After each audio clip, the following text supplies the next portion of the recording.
So the fourth point is another quantum leap. And the reason I call it this is because around that 2019-2020, I began to say to myself, look, I need another quantum leap. Remember, I had a quantum leap from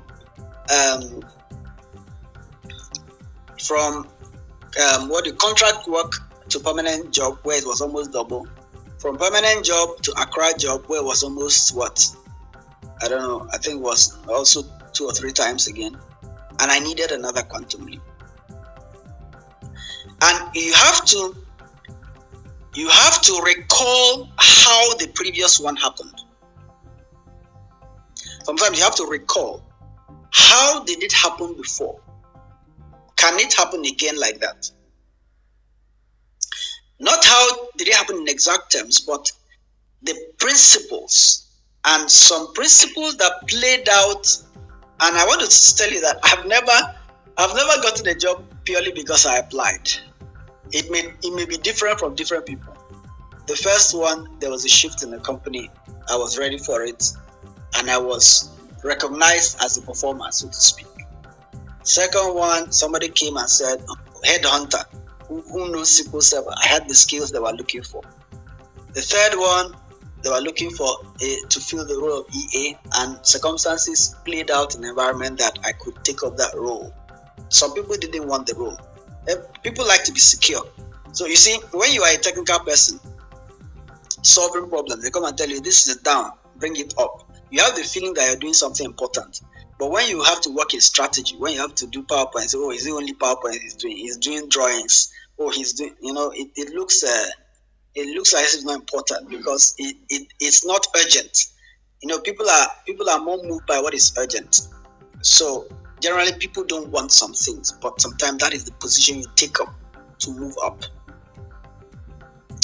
And take note, when I moved into an enterprise architecture role, my salary did not change until later. But it gave me the opportunity to build up skills that I began to position myself not just within the bank, but outside the bank as an enterprise architect. And this is where I'll talk a lot about LinkedIn. Now, I became an enterprise architect in July 2019. I began to learn about that role, and it was interesting. But we were not doing everything everything the way it's supposed to be done in my company. But I was learning them. I took 1 or 2 exams, became TOEFL certified, etc. Still learning. Then I realized that in order to embrace the next quantum leap, I needed new relationships.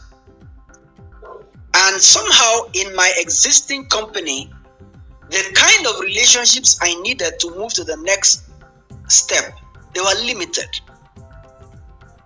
The next step from an enterprise architect role is a CIO role, most of the time. But I can't push my boss away, so I have to move out of the company. So I went on LinkedIn. I began to advertise myself, if you like, as an enterprise architect. And when I say advertise myself, I'm not just talking about telling people to employ me, or telling people I'm open for work, or applying here and there and here, or showing people that I've passed exams. I'm talking about demonstrating expertise through the conversations that I was involved in. Because if you want to stand out in something, you have to do something in a way that not everybody is doing it. If you get what I mean. LinkedIn is a powerful leverage. There are other social media platforms that are powerful leverage. But sometimes you have to do something in a way that is different from what other people are doing in order to show yourself, right, as distinguish yourself from the crowd. That's part of the skill of positioning, because you will not be noticed if you're doing exactly what everybody else is doing.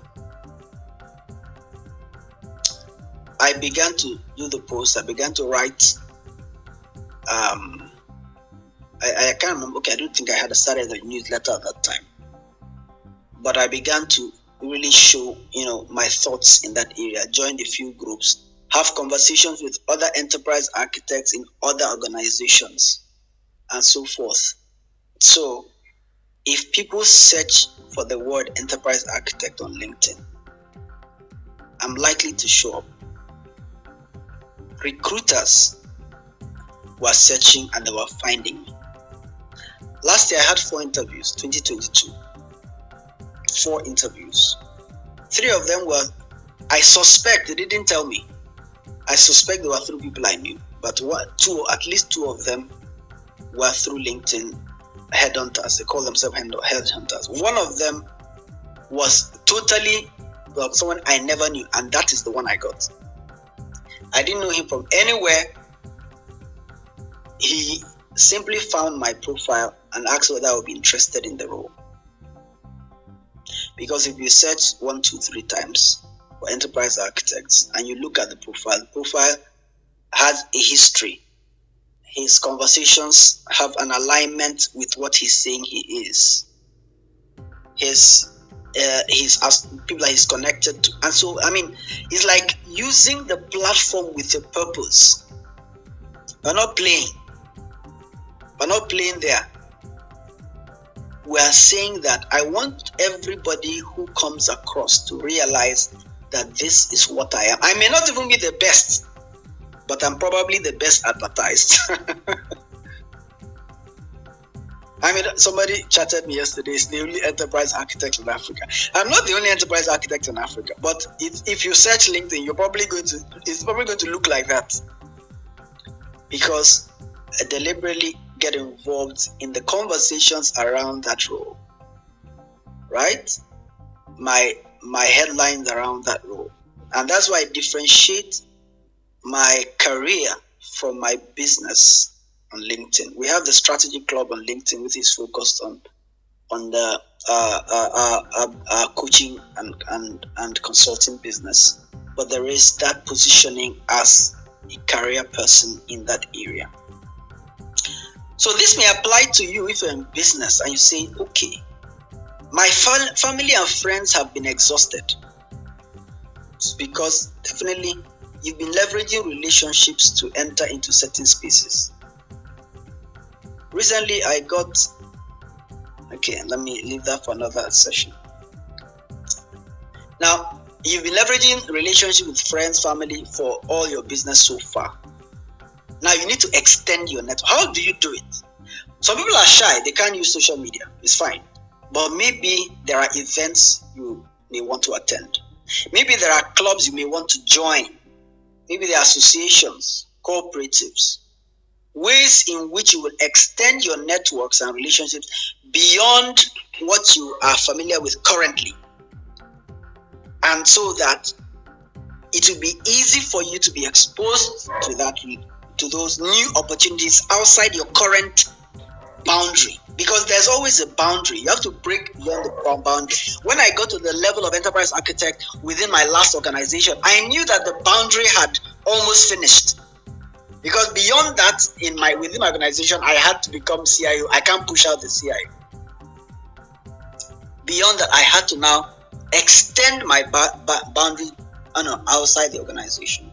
You say, okay, how can I leverage what I know now, what I've been trained in, what I've been experienced in, to get another access, to jump into another open door? I asked my current employer about how many people applied for that, my role back then. He said it was almost 300, about 300.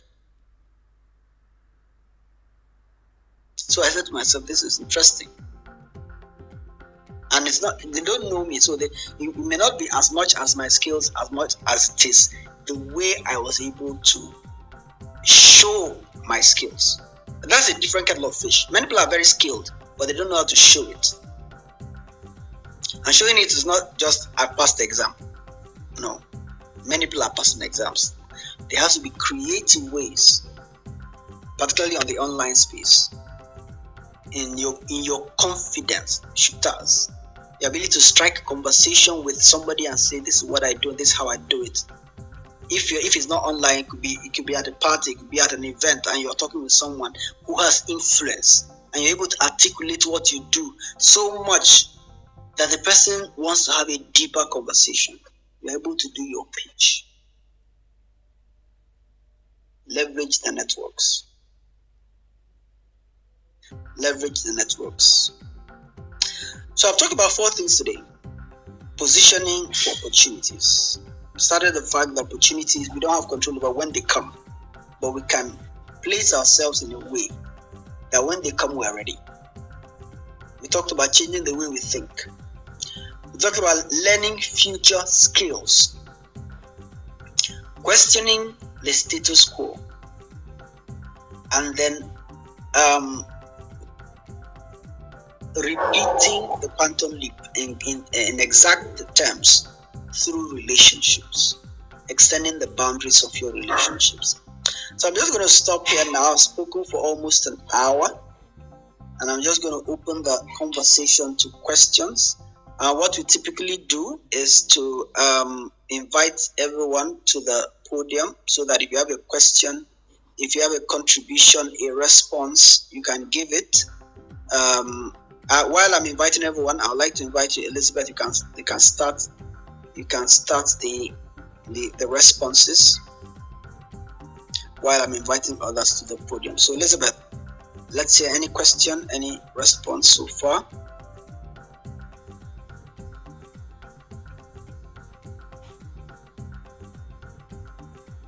Okay, you can unmute if you're still muted.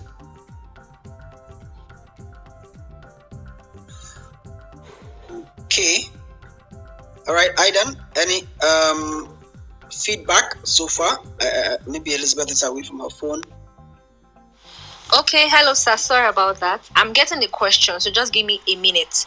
I'm getting a question from someone, so I can just do that now. Sorry, right. Please. Okay. No problem.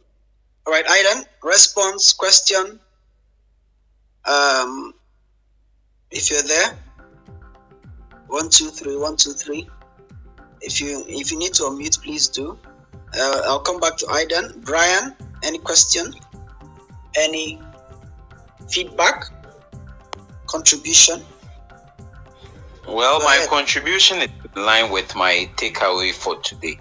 So one of the best things that I've learned today is that change starts from my mind. So challenging myself that I can do more than what I'm doing. And I think that positive affirmation is very important to help me move to my next level. So this evening, that's one thing that even if I didn't listen to anything, I would always keep with me wherever I go. Thank you. Thank you very much, Brian. That's powerful. Change starts from the way we think about ourselves. As a man thinketh in his heart, so is he. So is he. All right. Any other ones? Aidan, are you there? If you want to use the chat, you're very free. Elizabeth, are you ready for the question? Prosper, welcome to the podium. Question, feedback. You can unmute. Just click the mic at the bottom right so that you can unmute. Yeah. Yes.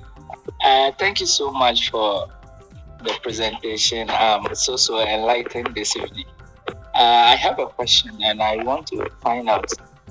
Some of us we believe we are trying in our area of calling and the work that we do.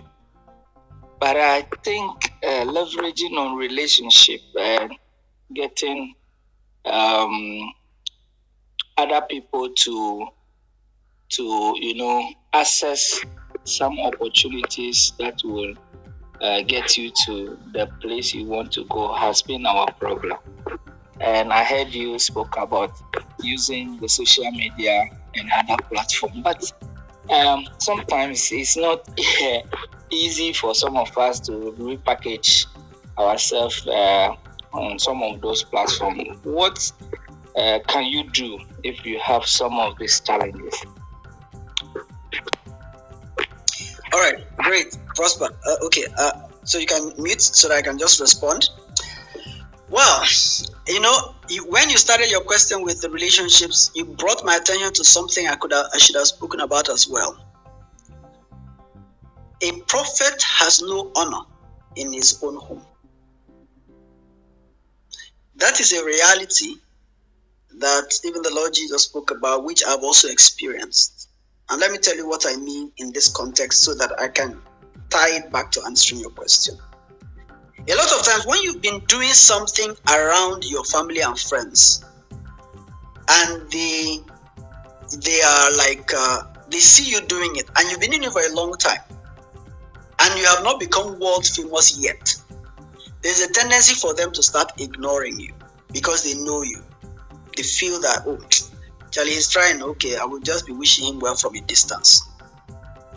And you find out that it is foreigners that typically build your walls. It is people that you don't know from Adam that end up being the people that will give you the opportunity for the next step. So a lot of us, sometimes we are trying so hard to get the people we know already to understand what we are trying to accomplish, and then, work with us to take it further. Meanwhile, that is not their vision, and they don't really see us as the person. Somehow they still see us with the eye. Maybe they grew up with us. They say, oh, this is not the person I grew up with. This is my brother, I know him. I mean, who is he? Like somebody like me, I charge for my interactive ideation session and other programs I have. Whenever sometimes if you don't attend the session, you will not know that I'm serious. So a lot of the people who are my friends from school, from childhood, because they personalized service, they have a certain view of it. Is this not Kenneth?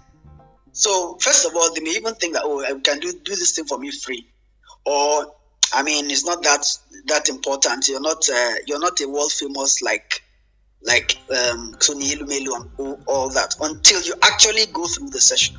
Then you realize that it is professionally done.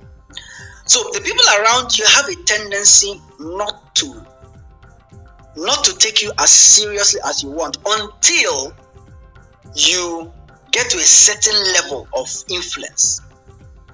Your job is to stay consistent enough to get to that level of influence. You have to do that for yourself. And sometimes it takes longer for the people, shorter for others. So what social media does for us is to allow us to extend our reach beyond the people that already know us, because there's more respect when there is some level of distance. That's my own experience I'm sharing with you. When I started doing Immunity Africa, I used to call it the truth interviews. Some of my friends in the office would ask me, how do you get to know all these people that you are interviewing?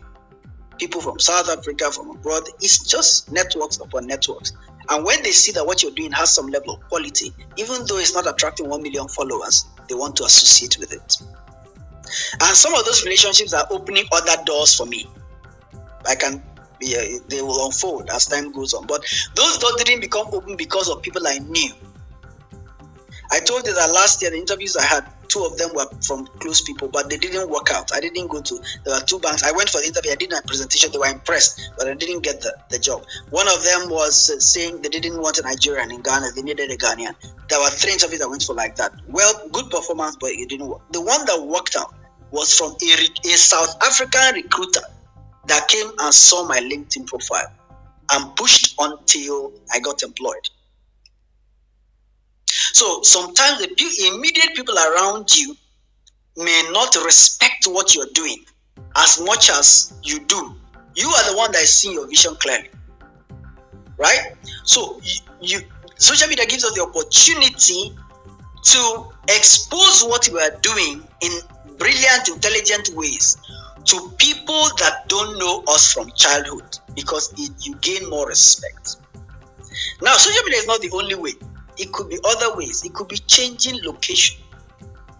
Look at all the people that go abroad, and we used to despise them, but they come back with honor. Changing location may not be going abroad. It may be the way you are operating. It may be changing association, maybe joining, some association of impact makers in your country, and finding people of like minds who will help you extend your reach. But the bottom line of what I'm saying is that understand that many times your immediate family and friends despise you. They don't say it, but they just see you as the person you have been all this while. So what you're doing, as long as it hasn't gotten global acclaim, you look ordinary to them. So you have to now stretch yourself. Now, in practical terms, we have programs, and I think we talked about this earlier. We have programs to help people become visible on social media. We also have trainings around that, which we can help people to creatively, and this is not about posting things and selling, creatively show yourself as, and because the way I think about it is, I am more of a knowledge vendor. So I like to talk a lot about educational marketing and ways in which you show expertise in your area, rather than just ways in which you advertise what you're doing or whatever, but show expertise. So we can guide on that, we can teach on that, and there are also many other platforms for learning. But bottom line is, you may not even be doing a lot of social media posting. You may even be on the silent side. There are people on LinkedIn, they don't post anything, but they come to you privately. There are many people that have come to me privately. They'll come to the inbox and say, this is what I'm doing, I'd like to partner with you. This is what I would like from you. And of course, the first time you chat with people, you don't start talking about money. You talk about other ways in which you can partner. You can chat social influencers and tell them, oh, this is what I do with young people. I would like you to just talk about it for us. That can be your strategy, just one-on-one marketing. If you talk to 20 people, maybe one person will respond. People you don't know from Adam, but you're able to show them, oh, this is what I do with young people. I would like more visibility on it. Can you help me with your influence? Some people will say you have to pay money. Oh, you need the program. Yes, of course. Definitely, you're in the queue for it. Now, there could be different strategies. Some people don't like too much visibility. So I know there are people that are coming to me privately because they see the following and they feel that, oh, I can leverage it. So you can make that your strategy. There are different strategies. So when we discuss the GE3, we call it guided execution for emerging entrepreneurs, we can discuss what fits you best, because it's very important to do what fits you best so that you be comfortable with it. Some people are not comfortable with exposure. Some people are comfortable I write well, so I can write copies. But maybe some people are not good with writing, right? So we just try to find out what best fits you and then help you out. I hope that helps to prosper. So hopefully this week we will get started on that. By the way, everyone, Prosper won a free guided execution. It's worth $250. He won a free one because he was one of the first to arrive at the last simple technology for small business. All right, so Chukebuka is on the floor. You want to share something, ask a question? We have about 20 minutes to go. It's good to see you. How are you doing? I'm great, sir. Thank you. It's always a pleasure being here because the knowledge you dish out every time, I don't think it's something money can buy. So it's always a pleasure to be here. Thank you, sir. I have two questions. Yeah. So the first one is, I noticed, maybe I could be wrong, but from your story, it seems like it was more of a one-man journey. So my question is, was there a point in time where you had to leverage on your circle to actually improve in your skills?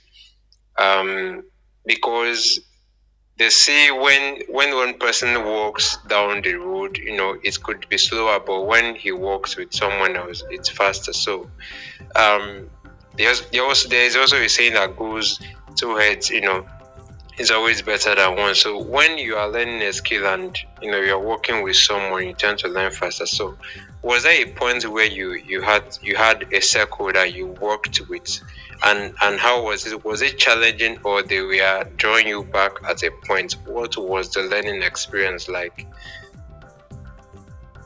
Okay, Chukwuebuka, unfortunately, in the strict terms, I've always been how do I put it, away from the crowd in that sense. But that doesn't mean there are people that have not influenced me. And I have a LinkedIn newsletter, Work Thoughts. I shared how I got my first job, and the fact that it was a friend from school while I was going home who asked my CV on Friday, and I got the invitation on Monday to go to Airtel to take the interview in my jeans and t-shirts. So people have helped me, let me put it that way. But the kind of relationships I have are genuine relationships. It's not that we talk every day, but we know that we respect each other. We mutually know what each person is worth, and when an opportunity comes, we remember each other. You get what I mean? So some people are just, every day they are smiling at each other, but they don't really like each other. So I have had people who have helped me. I've also had people who I have helped. And let me give also a little context to the stories I've shared here. Obviously, I had good relationships with my bosses, Yemi, Geraldine, when I was a contract staff. Very good relationships. They liked the work I did. So that's why they were able to recommend me. In fact, before I became the supervisor, one day I stumbled on a succession plan that Yemi, my immediate supervisor, had written, and I was her next in line. That was the way she had planned it. So the point is, yeah, there are people who have had to work with in that sense. And I also told you that when somebody came to ask who knows SQL Server, Yinka pointed in my direction. In that same floor of techies, there's a guy called Okuchuku, right? He taught me a technique in SQL Server called address windowing extensions. That was the technique I used to do my first shining in when I came to Accra. When I implemented it in their system, 6 months later, I became famous because I changed the behavior of a platform called Postilion in terms of performance. He taught me while I was in Airtel, address windowing extensions. I wrote about it elsewhere as well, and I talk about it in my career growth strategy. So there have been people that have helped. There have been genuine relationships. So always try to forge genuine relationships. But there's also the one that you have talked about, which is dragging you back, which may be dragging you back, like we must all go together. It's not true. It's not true that you must all go together. One person can go ahead and bring others along. One person can go along and show others the way to go somewhere else. So there should be don't be too hell bent on going together that you limit the capacity to move of some others, because not all of us have the same capacity. That's just the reality of life.